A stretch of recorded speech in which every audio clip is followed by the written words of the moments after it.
जय हिंद, महादेव। जैसा कि हम लोगों ने पिछले वीडियो में बात किया था ईएमआरएस का जो सिलेबस था उसके बारे में। तो ईएमआरएस का जो कंप्लीट सिलेबस था उसको मैंने पिछली वीडियो में डिस्कस किया है। अगर जो लोग इस वीडियो को पहली बार देख रहे हैं, अगर या जो मेरे चैनल पे पहली बार आए हैं, तो पहले आपसे रिक्वेस्ट है कि इस वीडियो को देखने से पहले मेरा पिछला वीडियो देख लीजिएगा। इससे क्या होगा कि आपको ईएमआरएस का कंप्लीट सिलेबस के बारे में आपको कंप्लीट जानकारी मिल जाएगा। पिछला वीडियो में मैंने ईएमआरएस का जो कंप्लीट सिलेबस है, एग्जाम का पैटर्न क्या क्या है, कौन कौन सा सब्जेक्ट से कितना कितना बेटे से का एग्जाम होता है, कौन से सब्जेक्ट को आपको ज़्यादा पढ़ना चाहिए, कौन से कम, किस सब्जेक्ट को कम पढ़ना चाहिए, ये सब कुछ मैंने पिछले वीडियो में बात किया है। इस वीडियो में हम लोग जो जो सब्जेक्ट स्पेसिफिक जो आपका है, सब्जेक्ट स्पेसिफिक जो आपका सब्जेक्ट है, यानी कि लाइब्रेरी साइंस से जो क्वेश्चन आता है, उसका कंप्लीट सिलेबस को मैं डिस्कस करने जा रहा हूँ। तो देर नहीं करते हैं, शुरू करते हैं। इससे पहले एक रिक्वेस्ट है, अगर मेरे चैनल पे पहली बार आए हैं तो सब्सक्राइब कर दीजिएगा। बगल में घंटा का बटन होगा, उसको दबा लीजिएगा, ताकि मेरे द्वारा जो आने वाले फ्यूचर में जो भी वीडियो हो उसका नोटिफिकेशन आपको मिल जाए। तो देर नहीं करते हैं, शुरू करते हैं आज का ये वीडियो। तो जैसा कि आपको दिख रहा होगा कि ये कंप्लीट सिलेबस है for EMRS librarian written examination का, यानी कि ईएमआरएस के द्वारा जो लाइब्रेरियन का एग्जाम होगा उसका जो सब्जेक्ट स्पेसिफिक आपका जो टॉपिक है वो इसमें बेसिकली आपका जो है ये 6 टॉपिक होता है। 6 टॉपिक में 4 टॉपिक काफी इंपॉर्टेंट होता है। इस 6 टॉपिक में 3 टॉपिक को आप जरूरत से ज्यादा आपको पढ़ना पड़ता है, और एक टॉपिक जो होता है वो आपका कंप्यूटर बेसिकली होता है। तो इसको भी अगर आप थोड़ा सा भी अगर आप पढ़ लेते हैं तो उससे आपका काम हो जाता है। तो ये आपका एक हो गया आपका कंप्यूटर का। तो कंप्यूटर आपको सबसे ज्यादा पढ़ना पड़ता है लाइब्रेरी के अलावे। तो देर नहीं करते हैं, शुरू करते हैं। सबसे पहले है आपका foundation of library information science. ये जो आपका टॉपिक है, इस टॉपिक से आपका 25% का क्वेश्चन पूछा जाता है। 25% इस टॉपिक से क्वेश्चन पूछा जाता है, और 25% जो होता है आपका मैनेजमेंट टॉपिक से पूछा जाता है। उसको हम लोग आगे डिस्कस करेंगे। तो इसमें क्या है कि library as a social institution. पहले मैं आपको बता दूं कि ये जो आपका जो ईएमआरएस का जो पूरा सिलेबस है, ये बेसिकली 6 पार्ट में है। और इस 6 पार्ट में जो हमारे ये पहला पार्ट है, foundation of library and information science, इसको मैंने यूनिट वाइज कैरेक्टराइज किया है। यानी कि इसमें आपको जो पढ़ना है इस टॉपिक के अंदर में, foundation of library and information science, इसके अंदर में जो आपको पढ़ना है उसको बता रहा हूँ। उसमें सबसे पहले है आपका library as a social institution. तो library as a social institution, इसमें हमको क्या क्या पढ़ना पड़ता है? तो social and historical foundation of library, library का सोशल और हिस्टोरिकल फाउंडेशन जो है उसको हमको पढ़ना पड़ता है। डिफरेंट टाइप्स ऑफ लाइब्रेरीज पढ़ना है, जिसमें आपका एकेडमिक लाइब्रेरी है, पब्लिक लाइब्रेरी है और स्पेशल लाइब्रेरी है। और उसका डिस्टिंग्विश फीचर्स एंड फंक्शंस को पढ़ना है। जैसे एक लाइब्रेरी है RRRLF, एक होता है ILA, एक होता है IFLA। तो ये सब जो है आपका लाइब्रेरी है, इसको बारे में हमको पढ़ना पड़ता है। एक लाइब्रेरी होता है जो आपका एकेडमिक है, यानी कि जो आपका यूनिवर्सिटी में होता है या कॉलेज में होता है, उसको पढ़ते हैं। एक होता है पब्लिक लाइब्रेरी। पब्लिक लाइब्रेरी वह लाइब्रेरी होता है जो आम पब्लिक के लिए होता है। स्पेशल लाइब्रेरी होता है जो स्पेशल कैटेगरी के लिए होता है, जैसे जो विजुअली हैंडीकैप्ड होते हैं, मतलब जो ब्लाइंड होते हैं, उनके लिए जो लाइब्रेरी है वो आपका देहरादून में है। तो इस तरह से जो लाइब्रेरी है, जो different different types of library है, उसको हम लोग पढ़ेंगे। अगला है role of UGC for development of academic library. UGC का क्या रोल है develop in the development of academic library, उसके बारे में हमको पढ़ना है। Role of library of formal and informal education, जो आपका फॉर्मल और इनफॉर्मल एजुकेशन है उसमें जो लाइब्रेरी का रोल है, इसको हमको पढ़ना है। फिर एक लाइब्रेरी है आपका शिवाजी यूनिवर्सिटी लाइब्रेरी, कोल्हापुर में है। इस लाइब्रेरी के बारे में हमको पढ़ना है। अगला है दूसरा जो आपका यूनिट है वो है normative principle of library and information science. इसमें क्या पढ़ना है? तो सबसे पहले पढ़ना 5 लॉ ऑफ लाइब्रेरी साइंस। ये द्वारा आपके आपके जो father of library science in India कहे जाते हैं, SR रंगनाथन के द्वारा ये दिया गया था। ये SR रंगनाथन के द्वारा जो 5 लॉ ऑफ लाइब्रेरी साइंस दिया गया था, उसको पढ़ना है। दूसरा हमको क्या पढ़ना? दूसरा पढ़ना है implication of law 5 law in library and information science. ये जो आपका 5 लॉ है, इसका इम्प्लीकेशन क्या है, इसको पढ़ना है। अगला है development of library with special reference to India, Baroda और पब्लिक लाइब्रेरी सिस्टम, ये आपको पढ़ना है। Development of library with special reference to India, India के स्पेशल रेफरेंस में आपको पढ़ना है, जिसमें आपका बड़ौदा का जो लाइब्रेरी है उसको पढ़ना है। फिर क्या है, पब्लिक लाइब्रेरी सिस्टम क्या होता है, उसको पढ़ना है। Library cooperation, resource sharing and library networking को हमको पढ़ना है, कि लाइब्रेरी जो होता है उस कोऑपरेशन इन रिसोर्स शेयरिंग कैसे किया जाता है, उसका लाइब्रेरी का नेटवर्किंग क्या होता है, उसको हमको पढ़ना है। अगला है law relating to library and information. जैसा कि आपको पता है कि अभी मैंने कुछ देर पहले बताया था कि आपको 5 लॉ जो होता है एस आर रंगनाथन के द्वारा जो 5 लॉ दिया गया था, उसका जो लॉ है उसका रिलेटिव मतलब किस तरह से रिलेट करके लाइब्रेरी और इन्फॉर्मेशन साइंस को जो पढ़ना होता है उसमें है। सबसे पहला है आपका लाइब्रेरी लेजिस्लेशन क्या होता है, नीड एंड एसेंशियल फीचर्स उसका जो है वो हमको पढ़ना है। दूसरा क्या है लाइब्रेरी लेजिस्लेशन इन इंडिया पढ़ना है। दूसरा क्या है महाराष्ट्र लाइब्रेरी एक्ट क्या होता है, इसको हमको पढ़ना है। फिर क्या है press and registration act, delivery of book act, ये पब्लिक लाइब्रेरी का जो पार्ट है उसमें पढ़ना है। अगला है आपका कॉपीराइट एक्ट क्या होता है, इंटेलेक्चुअल प्रॉपर्टी राइट एक्ट क्या होता है, ये हमको पढ़ना है। तो ये तो हो गया आपका law relating to library and information, ये हो गया।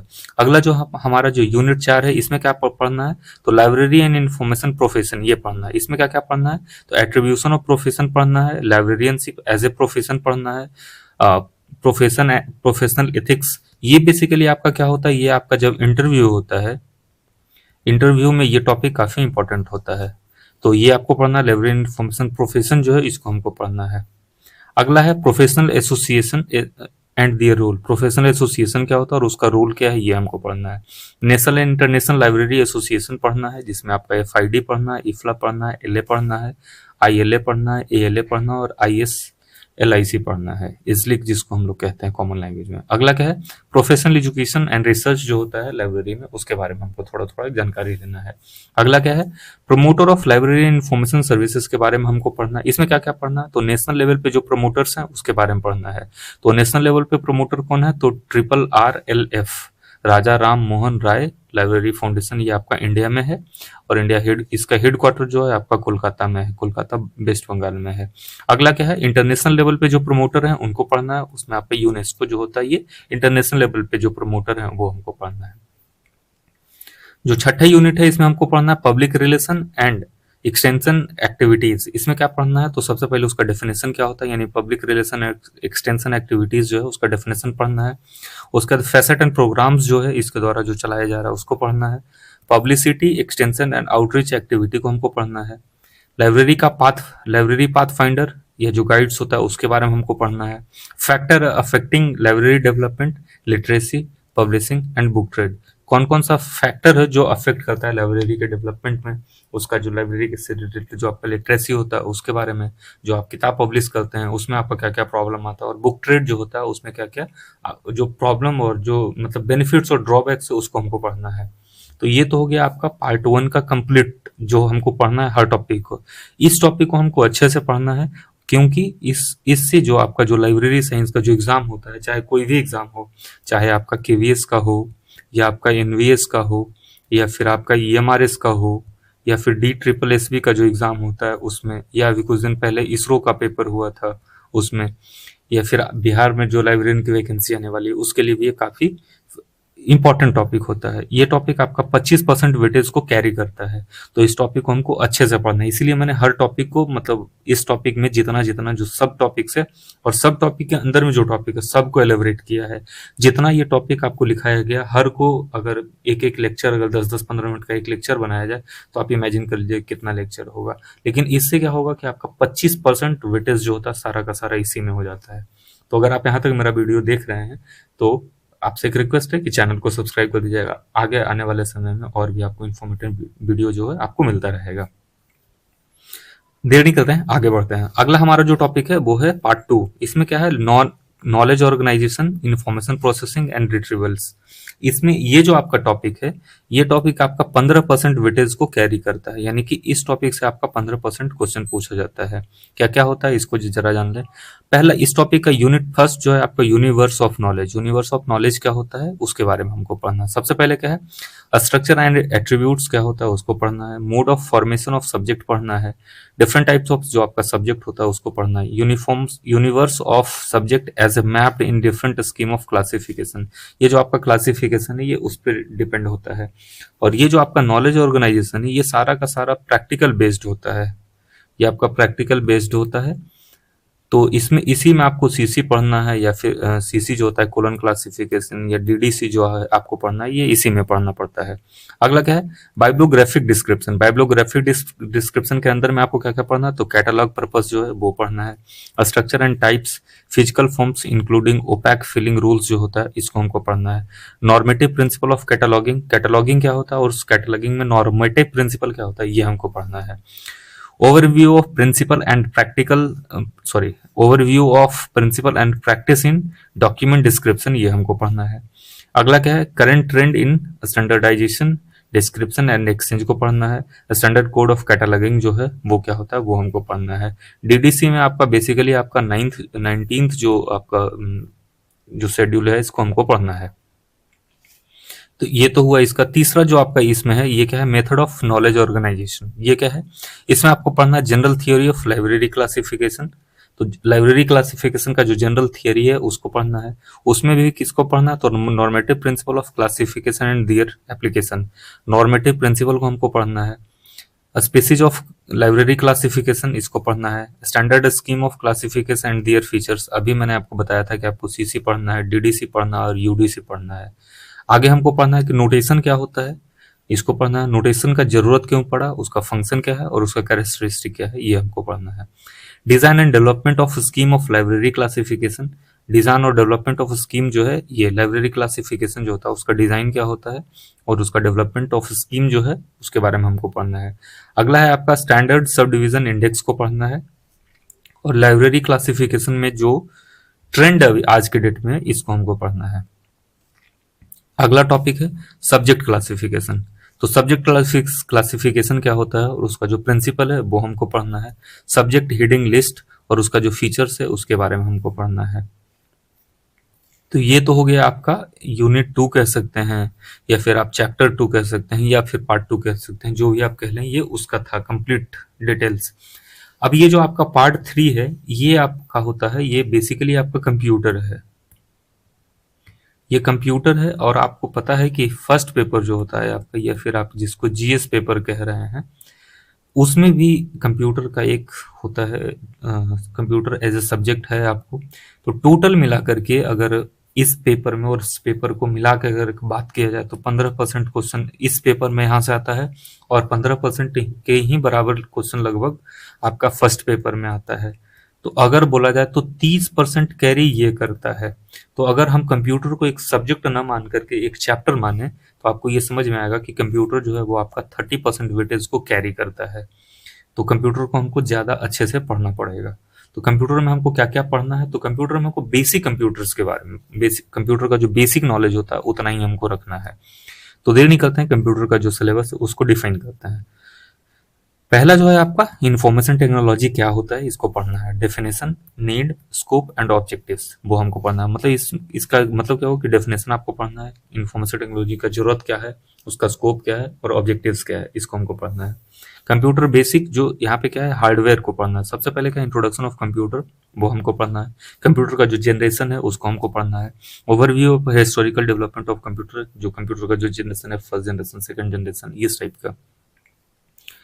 जैसा आपको पता है कि पहले क्या होता था कि अवेकस होता था, अवेकस के बाद दो डिफरेंट डिफरेंट कंप्यूटर आया, फिर कैलकुलेटर आया, कैलकुलेटर के बाद आपका सीपीयू आया, सीपीयू के बाद आपका ये जो मॉनिटर का टाइप था पहले आता था आपका सीटीआर कैथोड रे ट्यूब वाला कंप्यूटर आता था। फिर वो कैथोड रे ट्यूब जो है वो मतलब रिप्लेस हुआ आपका एलसीडी से, फिर एलईडी से, और आज के डेट में आपका curved OLED different different type का जो डिस्प्ले का जो मॉनिटर आ रहा है उसके बारे में हमको पढ़ना है। Generation of computer, classification of computers हमको पढ़ना है। Essential component of computer system जो है वो हमको पढ़ना है। अगला क्या है, computer architecture and organisation of computer, ये हमको पढ़ना है। इसमें हमको क्या पढ़ना है, इनपुट और आउटपुट डिवाइसेस आपको पढ़ना है। जैसे आपको पता है कि कीबोर्ड आपका क्या होता है, इनपुट डिवाइस है, स्कैनर इनपुट डिवाइस है, ओसीआर इनपुट है, प्रिंटर क्या होता है आपका आउटपुट डिवाइस होता है, मॉनिटर क्या होता है आपका आउटपुट डिवाइस होता है।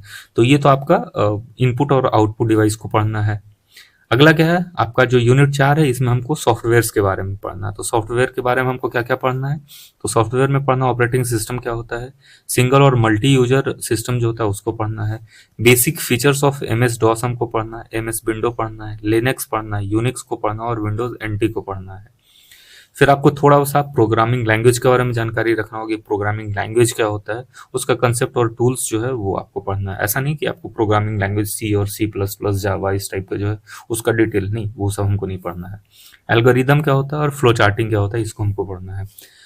यूनिट 5 जो है ये बेसिकली आपका जो एम एस वर्ड जो होता है इसके बारे में पढ़ना है। एम एस वर्ड जो होता है, या फिर अगर एक सबको मिला दिया जाए तो आपका एम एस ऑफिस जो होता है ये उसको हमको पढ़ना है। एम एस ऑफिस में आपको वर्ड पढ़ना पड़ता है, पावर पॉइंट पढ़ना पड़ता है, और आपका एक एक्सेल होता है उसको हमको पढ़ना पड़ता है। तो ये आपका वर्ड प्रोसेसर में हो गया। अगला है डीवीएमएस पैकेज। इसमें क्या होता है, फैमिलियरिटी विथ डीबीएसए एसी जो होता है, यानी डॉस का जो है वो आपको पढ़ना है। फॉक्स प्रो क्या होता है, सीडीएस आईएस क्या होता है, सोल क्या होता है, एमएसएसएस क्या होता है, ये हमको पढ़ना है। ये बेसिकली क्या है, different different types of computer है, और sorry different different types of software है, उसके बारे में हमको पढ़ना है। कुछ जो है आपका लाइब्रेरी से रिलेटेड सॉफ्टवेयर है, उसमें ये सोल जो है आपका कंप्यूटर लाइब्रेरी से रिलेटेड सॉफ्टवेयर होता है। फॉक्स प्रो है एक, डीबेस करके एक आपका सॉफ्टवेयर है, उसको पढ़ना है। अगला क्या है, computer application to library information work. इसमें हाउसकीपिंग ऑपरेशंस क्या होता है लाइब्रेरी में, ये आपको पढ़ना है। ये बेसिकली क्या है, ये कंप्लीटली लाइब्रेरी से ही लाइब्रेरी इन्फॉर्मेशन साइंस का जो सब्जेक्ट है उसमें आपका इसका कंप्लीटली यूज जो होता है वो, जैसे आपका कैटलॉगिंग होता है, जो आपका डिफरेंट डिफरेंट लाइब्रेरी है उसमें आप जाते हैं, आपको कहते हैं कि हमको इस तरह का बुक चाहिए, तो वहाँ पे क्या करता है, कंप्यूटर पे आप सर्च करते हैं, सर्च करने के बाद आपको बता दिया जाता है कि उस वाले रो में, उस वाले कॉलम में आपको इस टाइप का किताब मिलेगा। तो ये अगला क्या है, कम्युनिकेशन टेक्नोलॉजी से रिलेटेड आपको पढ़ना है। तो सबसे पहले आपको कम्युनिकेशन टेक्नोलॉजी का बेसिक कंसेप्ट जो है ये आपको पढ़ना है। नेटवर्किंग पढ़ना होता है बेसिक कंसेप्ट में, और इंटरनेट आपको पढ़ना पड़ता है। ये तो हो गया आपका कंप्यूटर का सिलेबस। अगला जो टॉपिक है ये आपका management of library and information centre या इंस्टीट्यूशन है, ये पढ़ना है आपको। ये मैं बता दूं, ये टॉपिक पहले टॉपिक के बाद, पहला जो टॉपिक था फाउंडेशन ऑफ लाइब्रेरी साइंस जो था, उसके बाद अगर सबसे ज्यादा लाइब्रेरी के सब्जेक्ट स्पेसिफिक में अगर किसी टॉपिक का सबसे ज्यादा वेटेज है तो इसका है। इससे भी आपका 25% क्वेश्चन आपसे पूछा जाता है मैनेजमेंट से। तो देर नहीं करते हैं, शुरू करते हैं। सबसे पहले क्या है, मैनेजमेंट। मैनेजमेंट क्या होता है, इसका कंसेप्ट आपको पढ़ना है। डेफिनेशन एंड स्कोप्स को पढ़ना है। मैनेजमेंट स्टाइल एंड अप्रोचेज को पढ़ना है। मैनेजमेंट और स्कूल ऑफ थॉट क्या होता है, इसको पढ़ना है। Function and principle of scientific management, ये हमको पढ़ना है। ये कंप्लीटली क्या आपका लाइब्रेरी साइंस से रिलेटेड सब्जेक्ट है। अब एक बात और मैं बताता हूँ, अगर आप, ये मेरा 17-18 मिनट लगभग इस वीडियो का हो चुका है, तो आपको मैं एक बात और बता दूं, वो ये बताना है कि जो आपका जो सब्जेक्ट है, जो सब्जेक्ट स्पेसिफिक है, इसको अगर हमको पढ़ना है तो कहाँ से पढ़ें, उसके लिए मैं नेक्स्ट वीडियो लाने वाला हूँ, जिसमें आपको कंप्लीट बुक्स, सिलेबस का डिस्कशन तो मैंने कर लिया, कंप्लीट बुक जो है जहाँ से आप सेल्फ स्टडी कर सकते हैं। यूट्यूब पे या फिर बहुत सारे जो पेड कोर्सेज वाले टीचर आपको दिख जाएंगे, आप उनका पेड कोर्सेज खरीद करके आप पढ़ सकते हैं। अगर आप राजस्थान से मेरा वीडियो देख रहे हो तो राजस्थान में बहुत से टीचर हैं जो इसका पेड कोर्सेज लेकर के आए हैं। अब और भी बहुत सारा है आपका, डिफरेंट डिफरेंट जो एडटेक कंपनियां हैं वो आपका इससे रिलेटेड पेड पेड कोर्सेज है, आप वहां से जा सकते हैं। तो बेसिकली क्या है कि इस वीडियो के बाद हमारा जो नेक्स्ट वीडियो आएगा वो आपके बुक के बारे में आ जाएगा, और कैसे पढ़ें और कहाँ से पढ़ें इसके बारे में वो आपको बताऊंगा नेक्स्ट वीडियो में। अगर आप यहाँ तक आ गए हैं तो मेरे चैनल को सब्सक्राइब कर दीजिएगा, वीडियो को लाइक कर दीजिएगा, बगल में घंटा का बटन होगा उसको आप दबा दीजिएगा ताकि आने वाले वीडियो का नोटिफिकेशन आपको मिल जाए। दोस्तों के साथ शेयर कर दीजिएगा अगर आपको वीडियो पसंद आ रहा होगा तो। आगे बात करते हैं, ह्यूमन रिसोर्स मैनेजमेंट जो है इसको पढ़ना है। ह्यूमन रिसोर्स मैनेजमेंट लाइब्रेरी में आप कैसे करते हैं, ऑर्गेनाइजेशनल स्ट्रक्चर क्या होता है, डेलीगेशन और कम्युनिकेशन पार्टिसिपेशन को हमको पढ़ना है। अगला क्या है, job description and analysis, job evolution, जो आपका जॉब का जो डिस्क्रिप्शन है वो कैसा होता है उसके बारे में पढ़ना है। इंटरपर्सनल रिलेशन जो आपका लाइब्रेरी में होगा वो कैसे आप कर रखेंगे उसके बारे में। रिक्वायरमेंट का जो प्रोसीजर्स है उसके बारे में आप पढ़ेंगे। मोटिवेशन और ग्रुप डायनामिक्स को पढ़ेंगे। ट्रेनिंग और डेवलपमेंट जो है उसको पढ़ेंगे। डिसिप्लिन एंड ग्रीवेंसेस जो है इसको आप पढ़ेंगे। परफॉर्मेंस अप्रेजल जो होता है उसको आप पढ़ेंगे। आगे क्या है, फाइनेंशियल मैनेजमेंट। लाइब्रेरी में जो फाइनेंस का मैनेजमेंट होता है, यानी कि लाइब्रेरी में भाई अगर आप लाइब्रेरी रन कर रहे हैं तो उसको पैसे की जरूरत है, तो पैसा कहाँ से आता है और उसका जो मैनेजमेंट होता है वो कैसे होता है, वो उसको हमको जानना है। सबसे पहले क्या है, रिसोर्स मोबिलाइजेशन क्या होता है ये पढ़ना है। बजटिंग टेक्निक्स हैं और मेथड्स ऑफ पीपीबीएस और जीरो बेस्ड बजटिंग। ये क्या है, आपका बजट का टाइप है पीपीबीएस और एक जीरो बेस्ड बजटिंग। ये जब मैं पढ़ाऊंगा, जब आने वाले समय में जब मेरा वीडियो आएगा इस पे, फाइनेंशियल मैनेजमेंट इन लाइब्रेरी साइंस जो होता है, उसमें जब मैं बताऊंगा तो ये बजट के बारे में आपको बताऊंगा। ये बेसिकली क्या है कि आप जो बजट बनाते हैं अपने लाइब्रेरी का, उसके बारे में इसमें है। अगला है बजटरी कंट्रोल के बारे में आपको पढ़ना है। Cost effectiveness and cost benefit analysis जो है, ये अगर आपको लाइब्रेरियन बना दिया जाता है तो लाइब्रेरी में आप कॉस्ट इफेक्टिव कैसा काम करें जिससे कि आपका लाइब्रेरी का कोई नुकसान ना हो और उसका डेवलपमेंट काफ़ी अच्छे तरीके से हो सके। आउटसोर्सिंग क्या होता है इसके बारे में पढ़ेंगे, यानी कि लाइब्रेरी में जो आप फाइनेंस से रिलेटेड आउटसोर्सिंग जो होता है उसको बारे में पढ़ेंगे। अगला क्या है, रिपोर्टिंग। टाइप्स ऑफ रिपोर्ट को हमको पढ़ना है, रिपोर्ट का कौन कौन सा टाइप होता है, एनुअल रिपोर्ट कंपाइलेशन क्या होता है इसको पढ़ेंगे, उसका कंटेंट को पढ़ना है एंड स्टाइल को पढ़ना है, और लाइब्रेरी का जो स्टैटिस्टिक्स होता है इसको हमको पढ़ना है।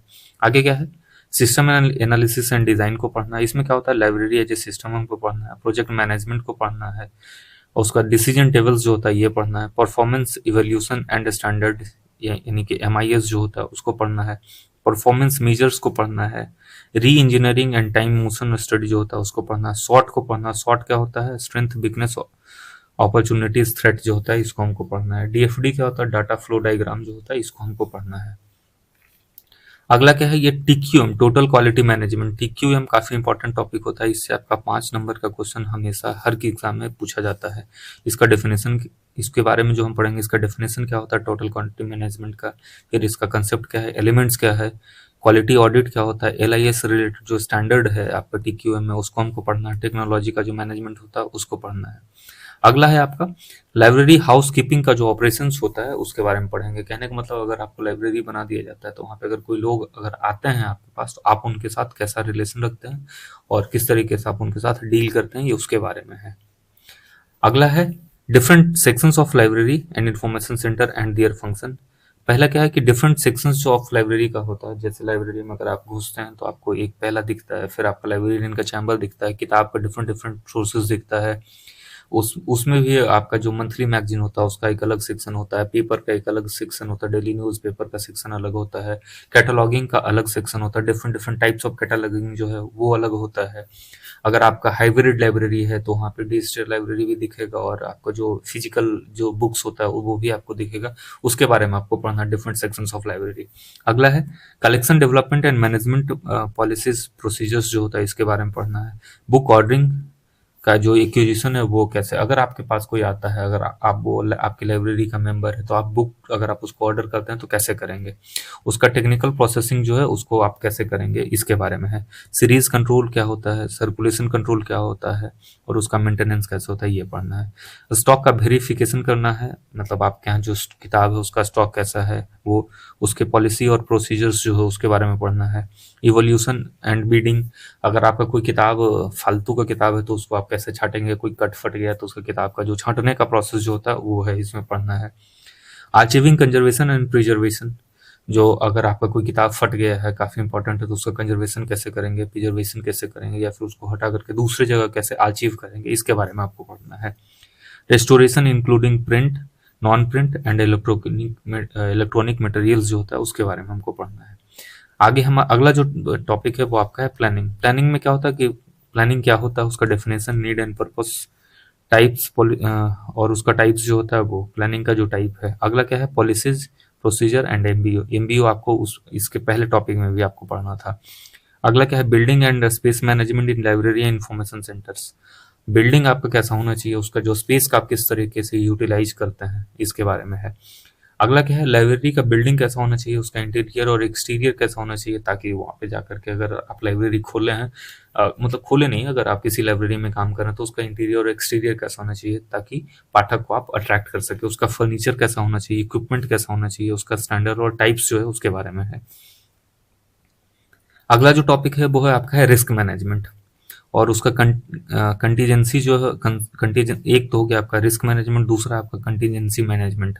अगला क्या है, प्लानिंग ऑफ रिलेटेड इंफ्रास्ट्रक्चर और लाइब्रेरी स्टैंडर्ड जो है इसके बारे में है। आगे क्या है, मैनेजमेंट ऑफ चेंज, तो कंसेप्ट ऑफ चेंज यानी कि अगर लाइब्रेरी में कोई चेंजेस वगैरह जो आप करते हैं ये भी आपका मैनेजमेंट में ही आपको पढ़ना पड़ता है।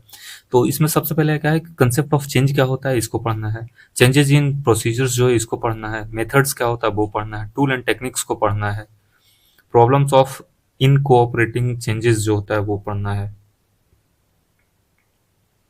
टेक्निक्स ऑफ मैनेजिंग चेंजेस जो है इसको आपको पढ़ना है। ये तो हो गया आपका 4 टॉपिक कंप्लीट हो गया। 5वां जो टॉपिक है उसके बारे में, इसमें क्या क्या पढ़ना है आपका, इंफॉर्मेशन सोर्सेज एंड सर्विसेज को पढ़ना है। इसमें क्या क्या है, तो पहले है reference and information service sources. ये क्या है, ये जो आपका टॉपिक है ये बेसिकली 10% क्वेश्चन को कैरी करता है। ये 10% मतलब ये जो आपका पार्ट 5 जो टॉपिक है ये 10% क्वेश्चन को कैरी करता है, ये उतना वेटेज नहीं रखता है। हम ये नहीं कहते हैं कि आप इसको मत पढ़िए, लेकिन इसको पढ़िए, लेकिन इसका उतना वेटेज नहीं है। अगला जो टॉपिक है ये आपका 5वां टॉपिक है। छठा जो है आपका लाइब्रेरी यूजर जो है, ये दोनों बेसिकली क्या होता है, इससे कम क्वेश्चन पूछे जाते हैं और ये थोड़ा जब आप इंटरव्यू देते हैं अगर इन 2 टॉपिक को आप अच्छे से नहीं पढ़ते हैं तो इंटरव्यू में आपको प्रॉब्लम हो सकता है।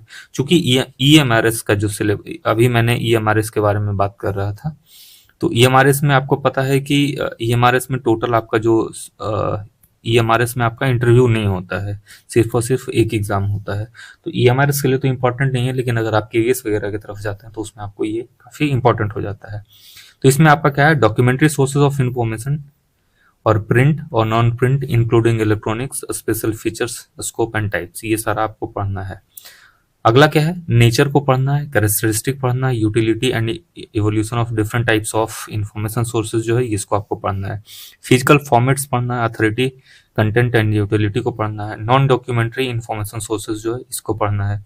रेफरेंस सोर्सेज का जो कैटेगरी है, प्राइमरी है, सेकेंडरी और टर्सरी जो है इसको आपको पढ़ना है। जैसे आपको रेफरेंस सोर्सेज जो होते हैं का जो कैटेगरी है उसमें आपसे अक्सर ये क्वेश्चन पूछा जाता है, इसमें ये टॉपिक काफ़ी इंपॉर्टेंट हो जाता है कि कौन सा जो है प्राइमरी सोर्स ऑफ में आता है, किसकी गिनती होती है, कौन सा सेकेंडरी सोर्स में और कौन सा टर्सरी सोर्सेज में है। और ये जो आपका इंफॉर्मेशन सोर्सेज है, जो इंसाइक्लोपीडिया और डिक्शनरी और पीरियोडिकल्स है, थीसिस है, बुक्स है, ईयर बुक है या पेटेंट है, ट्रेड लिटरेचर है, स्टैंडर्ड्स मोनोग्राफ्स है या फिर रेफरेंस बुक है, ईयर बुक है, एल्मानेक है या फिर एटलस है, एब्स्ट्रैक्टिंग है, इंडेक्सिंग और पीरियोडिकल्स जो है आपका बाइब्लोग्राफीज के बारे में पढ़ना होता है, हैंडबुक्स क्या होता है, internet as the source of information, ये सारा पढ़ना पड़ता है। इसमें हर चीज़ को आपको अच्छे से पूछा, मतलब आपसे अगर पूछा जाए कि थीसिस क्या होता है, ये आपका ईयर बुक क्या होता है, ये आपका पेटेंट क्या होता है, ये आपका अगर आप इंटरव्यू देने जाते हैं तो वहाँ पे इस तरह से क्वेश्चन पूछा जा सकता है। आपका इवन एग्जाम में भी पूछा जाता है कि व्हाट इज थीसिस। अब उसमें 4 ऑप्शन दिया होगा कि थीसिस क्या होता है, प्राइमरी सोर्स है, सेकेंडरी सोर्स है या टर्सरी या फिर मोर देन वन में आपसे इस तरह से क्वेश्चन आपसे पूछ लेता है। आगे मैं इसके बाद जो है वो तो आपका बताया मैंने कि बुक्स के बारे में आपको बताऊंगा। बुक्स के बाद वाला जो वीडियो होगा उसमें मैं आपको ईएमआरएस का जो सिलेबस मतलब जो प्रीवियस ईयर क्वेश्चन जो आपका पेपर हुआ था उस प्रीवियस ईयर क्वेश्चन को मैं सब्जेक्ट वाइज और मतलब कंप्लीट पूरा जो आपका क्वेश्चन पेपर था उसका सब्जेक्ट वाइज और सब्जेक्ट के अंदर जो टॉपिक वाइज है उसको मैं अच्छे से आपको एक्सप्लेन करके बताऊंगा। तो वो वीडियो आई थिंक आपको आज ये वीडियो मैं शूट कर रहा हूँ, आज 19 फरवरी है, तो आई थिंक 22 फरवरी को 19, 20, 21, 22 या 23 फरवरी को वो आ जाएगा। 22 तारीख से जैसे मैंने आपको प्रॉमिस किया है कि ये हमारे इसका सिलेबस को मैं पढ़ाऊंगा अपने इस यूट्यूब चैनल पे। ठीक है, आगे बढ़ते हैं। अगला क्या है, रेफरेंस सर्विसेज जो है बुक, उसमें कंसेप्ट क्या होता है, उसका डेफिनेशन क्या है, नीड क्या है, स्कोप एंड ट्रेंड्स को आपको पढ़ना है। Reference interview and speech technique जो है इसको आपको पढ़ना है। इंफॉर्मेशन सर्विसेज एंड प्रोडक्ट को पढ़ना है। इंफॉर्मेशन सर्विसेज एंड प्रोडक्ट हो गया। इंफॉर्मेशन सर्विसेज उसका कंसेप्ट क्या, डेफिनेशन और नीड एंड ट्रेंड्स जो है। Technique and evolution of altering services, cash and SDI, ये आपको पढ़ना है। बाइब्लोग्राफिक डिस्क्रिप्शन क्या होता है, रिफरल क्या होता है, डॉक्यूमेंट डिलीवरी क्या होता है, ट्रांसलेशन सर्विसेज जो होता है इसके बारे में आपको पढ़ना है। Information services and their services, इसमें क्या पढ़ना है, information system and their services में study of national, international and commercial information system and service background, their services and products. इसमें आपको क्या है, नेशनल, इंटरनेशनल और जो आपका कॉमर्शियल इंफॉर्मेशन है इसके बारे में आपको पढ़ना है। सिस्टम क्या होता है, सर्विस क्या होता है, बैकग्राउंड क्या होता है, ये सब आपको पढ़ना है। अब ये टॉपिक आपका छठा टॉपिक है। छठा टॉपिक जो होता है ये आपका लाइब्रेरी का जो यूजेज है, ये जो आप लाइब्रेरी बनते हैं तो लाइब्रेरी का जो यूजर है इसके बारे में आपको पढ़ना है। ये भी आपका 10% क्वेश्चन का वेटेज रखता है ये टॉपिक, और इसमें जो टोटली 4 या 5 सब टॉपिक्स है उसको मैं डिफाइन कर देता हूँ। पहला क्या है, techniques of library and information centre survey जो होता है वो पढ़ना है। परफॉर्मा मेथड क्या होता है इसको पढ़ना है। इंटरव्यू मेथड जो होता है वो हमको पढ़ना है। रिकॉर्ड्स एनालिसिस मेथड जो है वो पढ़ना है। दूसरा पढ़ना है information user and their information needs. तो इन्फॉर्मेशन का यूजर जो होता है वो क्या होता है और उसका इन्फॉर्मेशन नीड्स क्या होता है ये पढ़ना है। Category of information users, information needs, definition and models को पढ़ना है। इन्फॉर्मेशन सीकिंग बिहेवियर जो है उसको पढ़ना है। यूजर एजुकेशन क्या होता है वो हमको पढ़ना है, जिसमें क्या है गोल एंड ऑब्जेक्टिव लेवल्स जो है। टेक्निक्स को पढ़ना है, मेथड्स को पढ़ना है, evolution of user education programme जो है इसको पढ़ना है। यूजर स्टडीज में हमको क्या पढ़ना है, method and techniques of user studies क्या होता है वो पढ़ना है, उसका इवोल्यूशन ऑफ यूजर स्टडीज जो है वो हमको पढ़ना है। यूजर ओरिएंटेशन का जो प्रोग्राम होता है उसमें हमको पढ़ना है। सबसे पहले क्या पढ़ना है, कन्वेंशनल एंड मॉडर्न टेक्निक्स को पढ़ना है। स्टडी टूर क्या होता है वो हमको पढ़ना है। न्यूज लेटर्स क्या होता है वो पढ़ना है। हैंडबुक क्या होता है, लीफलेट क्या होता है, पावर पॉइंट प्रेजेंटेशन क्या होता है और वेबसाइट क्या होता है, और डिफरेंट डिफरेंट टाइप का जो कन्वेंशनल और मॉडर्न टेक्निक्स जो है इसको पढ़ना है।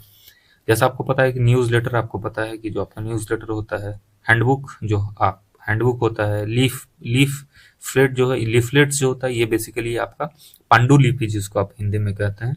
पहले क्या होता था कि पत्ते पे आपको लिखा जाता था, तो उस पत्ते से रिलेटेड जो होता है वो लीफलेट्स जो है इसके बारे में हमको पढ़ना है।